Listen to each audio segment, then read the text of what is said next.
What is going on, everybody? Welcome back to the channel. Welcome to the Streaming Society. I am back, as you can see, in my main setup. It is good to be back after my vacation, where I did some summoning while I was away. And now that we're back in the home, in the abode, we got some stuff to talk about. I was gone for like a week, and during that period, the game decided to have all kinds of different things come out that we're going to do a little bit of catch-up on today. So, with all that in mind, if you end up liking the video at the end, go ahead and leave a like and share this with a friend. That way they can also enjoy some of that Bleach content that they might want. Leave a comment based on your thoughts on the update or anything else you want to put down there, and we'll talk about it down below. And of course, subscribe if you haven't yet. Join the Streaming Society. We are nearing 300 subs last time I checked. That's pretty sick. We want to keep growing. We want to keep getting more people. Build a cool community. It's good stuff. And then also hit the bell, that way you are informed of upcoming videos as they release. So, we got a lot to talk about today. We got like a new character banner that no one's going to care about. We got new resurrections that everybody's going to care about. And we got some other little things here and there. So, the number one thing is that the Transcendence trial has been revamped. So, the Transcendence trial now is available 10 times a week in offline, not in a co-op scenario. And it will give you large attribute scrolls and gold affiliation scrolls. This was available as of 2 days ago. And single-player Transcendence trials have been revamped. Get large attribute scrolls and golden affiliation scrolls necessary for Transcendence. You can now clear a total of 10 Transcendence trials each week. The option to use 5 soul tickets for Transcendence trials is also now available. Battle your way through these attribute-specific quests using characters that comply with the specific rules for each attribute. The quest bosses come armed with super strong attacks, so watch out.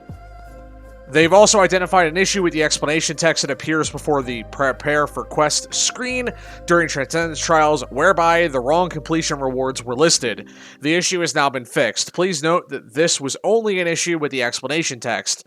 The information regarding quest rewards listed in this notice and the actual rewards attainable for completing the quest were actually correct all along. They apologize for the issue, and then, of course, that they hope you to keep playing the game. Anyways, all that aside, and issues with the text aside, we are now able to, in a offline single-player scenario, do 5 times quests on Transcendence trials, which allows people to easier access Transcension for their characters. And for the ones that they want to do it with, they are now able to get more of the materials needed for that to ease up the grind, because not everybody likes to co-op. I don't really like co-oping, honestly. It's not really my forte. I do it on stream because it's fun with people that are in stream, but other than that, in my free time, I would rather do everything offline on my own. It's easier that way.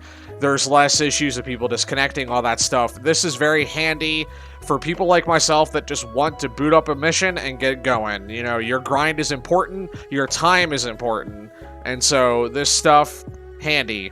There were some new sub-stories I missed while I was gone. They're nothing special. It's not like the one time that I did bring up these in the news, because there was a 5-star you would get for them, actually. That's not the case with these. There is forthcoming updates. I don't know. Yeah, okay, gotcha. So they're planning on adding link slot potions, resurrection rings, and skill keys to the coin exchange. That way, they're also going to increase the number of droplets available for the coin exchange. That way, there is more stuff available that you could spend your useless coins on other than using them for character upgrades. So if you want to get some new items like link slot potions, resurrection rings, or even skill keys, they will soon be available for you in the coin exchange. This will be implemented on the 16th of November. And then, they're also going to just reset the limits. They're going to update them, like the exchange limits and stuff, once the reset is implemented on the day of the update. So if you want to get stuff before then, it will then reset again with the update, which is cool. So you can kind of get some extra stuff along the way. But now we got some actual important things to talk about. We've got very important things. We've got characters to talk about today. So, alright. we have YAMMY. He's an arena banner. I don't really care about this character. I don't think anybody really is going to actually care about this character. But he's here. We're getting a redux of YAMMY for the arena banner of this month. He will be the only character featured, and then there will be fillers. I'm gonna be honest, I haven't seen the fillers, but like about 99% of people, it's YAMMY, and he's like the least liked character in Bleach, so like, no one's going to care about this banner, but we'll talk about it because it's new. So he is a melee, normal attack oriented character with 785 attack and 636 SP. He has no status ailments, and his main skill, other than having Hollow Killer, which is fine, I guess killers don't really matter that much these days, but we'll still talk about it. And his soul trait is to reduce damage taken by 20%. And then his kit is that he has Berserker at 50 and Bruiser at 40, as well as Devastation at 40%. That way his ult is better by 40%. His normal attacks are increased by 40%, and his strong attacks are helped by 50% increased damage. He also has Flurry and Poise, that way he will always attack and hit for lots of extra with the normal attacks. And in order to stop him from doing that, you will need to either status ailment him or kill him in order to prevent him from doing this. But the other thing is, he will have Elastic Survival built in at 100%, meaning he will always get back up after dying the first time, which is very good for autoing. And then he has Long Reach for 20% to increase his range of his normal attacks, to further increase the potency of all of the melee damage he's dealing. Plus Sprinter, which is baked in normally, that way they can actually move pretty fast. Does this guy have any init skills? He does. He dodges hollow damage, he is immune to drain, and he has weaken resistance. Okay. So, that's interesting. So, you can't drain him, you cannot weaken him, and he can dodge hollow damage. This character is actually pretty solid, honestly. It's a shame it's an arena character, because, like, no one cares about these, but, like, it's still pretty neat. His strong attack 1 looks pretty normal. Is there gameplay for these guys anywhere? There's probably gameplay for this guy, right? Let's look around. Normally the Reddit will have all this stuff somewhere. There it is. Alright, let's look at some gameplay.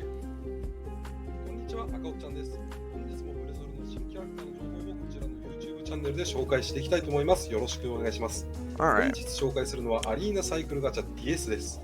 今回はアリーナで活躍できるキャラクターとして被ダメージダウン、キャラ強化を進めることで被ダメージダウンローからのダメージ回避 50% ができます。アリーナです。級回避距離。アリーナでの特徴としては攻守ともにアビリティとアビリティによって通常攻撃ヒット数アッププラス2となるため、高い攻撃力が期待できる赤攻撃タイプの通常攻撃特化キャラクターという点です。そして防御面ではアビリティスーパーアーマーとアリーナアビリティとアビリティで致死ダメージ生存 200% となるため高い耐久性を持っている点です。さらにパッシブスキルフォローからのダメージ回避 50% でフォロー所属からの攻撃を回避しつつ戦うことができ、パッシブスキル弱体状態短縮 100% と侵食状態短縮 100% で弱。それでは細かく見ていきましょう。まずは通常攻撃です。通常攻撃は4段構成の赤攻撃となっています。Normal attack string, pretty basic so far. 続いては強攻撃です。強攻撃 Okay. 前進しながらの攻撃です。His strong attack 1 is a lunge, that's pretty handy. It could be better, but it's not bad. Okay. Okay, so the strong attack 2 is also a lunge, but then at the end of it, it becomes a crawling vortex, or a static vortex around the character. Those are pretty cool, actually. This is neat. Yeah, not bad. そして強攻撃3です。強攻撃3は全画面の攻撃となっています。Alright, a strong attack 3 just seems pretty basic full screen stuff. It just kind of hits everything. Looks like balas that come down. Alright.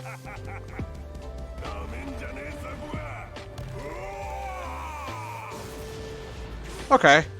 Yeah, so this is quite literally like a version of Fierce Battle Yami that we would have got with the Ukiura back then. This is just Bala spamming Sero, very beginning introduction Yami. No resurrection, just normal stuff. Okay, so, all that aside, should you summon for this guy? I mean, I guess if you really care. He's good. I'm not gonna say he's bad just because we don't like Yami, but, like, he's actually good, though. Real talk. Like, not gonna lie to you, he's actually good. But for the part that people actually care about, should you summon? Maybe. The first step's like 50 orbs, which is really harmless, so, like, I guess. Was there a thing that talked about, is there anything about the summons itself? Like, is there info on the banner already? No? Okay. I guess not. I guess they're just not going to put info out there yet on the fillers or anything. Okay, well, whatever. If that's the case, we are just going to go back to talking about the resurrections. The first one is Hollow Mind Shinji. One of my favorite older characters. This guy was a boss for a long time. His strong attack 3 is degenerately good. I like this character a lot. So, with the updates, he has been raised to 784 SP, as well as given a strong attack recharge time minus 10% secondary trait for the resurrection, which is super good. And if there is any changes to the the kit itself, we'll just go over it briefly. That his Berserker and Bruiser are at 20 and 30% respectively, and his Devastation is at 40%. His Frenzy's at 1, his Havoc is at 20%, his Long Reach is at 20%, and his Sprinter is at +1. So, pretty cool stuff. This is going to be a super good resurrection. All 3 of these are very good resurrections, actually. And there are 3 characters that I feel like deserved good resurrections. So, yes. Shinji, really good resurrection. These are like goated resurrections, honestly. It is rare that all 3 in a batch of resurrections are actually really good. So this one, nuts. Absolutely nuts. Next, my boy, Ryukin, getting the treatment. He is now 808 attack. And they got rid of his adrenaline, which is fine. He now has baked in normal attack damage plus 16%. Good stuff. His Berserker is at 30%, and his Bruiser is at 60. So this man's normal attack is big. Big damage. Damage inflicted at low stamina plus 30%. So when he gets lower, he's also dealing even more damage. So if you get this guy at low health, with his normal attacks alone, he is dealing like 106% increased damage off of normal attacks. That's stupid. Plus with the DR, he's harder to kill. Devastation at 40, Long Reach at 20%, Sprinter +1, and Weaken attack on the ult. This guy is one of my favorite older characters of all time. I really like using this character. He's really fun for autoing, and that's about to get even better with this new additions to the Resurrection. So this guy's going to be really good. I, not too long ago, 10 slotted him, so I'm excited to use this guy at, like, full potency for, like, what I can give him, which is going to be a lot of fun. Lastly, we've got the Queen, the best technique character, arguably, that they've ever made because of how good this character ages. We have TLA Soyphone resurrected, given 813 SP, because of course she needed to get even better, and then strong attack damage plus 16% added to her soul traits. Berserker and Bruiser at 20 and 30, Debilitator at 2 seconds for the poison, as well as the fire, Devastation at 40% for the ult, Frenzy, Long Stride, and Sprinter. This character is already insane. Like, legitimately, this character is super old, and is still one of the best technique units in the game because of how fast she is and how strong she is. Then, as time has passed with each update that they come out with to improve characters, this character gets better. Transcension made this character insane. And then you add on this resurrection, this character's busted. This is going to skyrocket her position in a tier list. She was already like S or A tier or A plus, wherever you want to put her. This is going to put her as some of the highest echelons of a tier list for technique. Very good resurrections all the way around. I love these. Very excited about seeing these. So, with all of that aside, we got some new resurrections to look forward to. By the way, these come out on the 13th, I believe, is when these resurrections are released. Meaning that they will likely have character packs to come out with them. So if you are missing Shinji, Ryukin, or Soifone and you want to drop a little bit of money and support the game, I would recommend getting one of these characters, as all three are already fun to use, and some of them are already really good on their own, let alone these resurrections are going to make them even better and more fun to use. I appreciate these resurrections coming out, as I like all three of these characters, so this is going to be a lot of fun to go back and use these characters again, but with modern day stats. So with all that in mind, if you end up summoning for YAMMY in the next 2 days, I wish you luck. I'll probably do like one step off screen for the 50 orbs, because why not, and we'll see what we get. And then Shinji, Ryukin, and Soifone, I will be working on them as soon as the resurrections drop. So all that aside, I hope you guys have a great day. Enjoy the rest of your day. And, of course, leave a like and comment and subscribe, all that YouTuber nonsense, to support the algorithm and support your boy here, me, of the Streaming Society. We are always welcoming new people to jump in and have fun with us. And, of course, I will see you guys next time in the next Bleach video. Bye!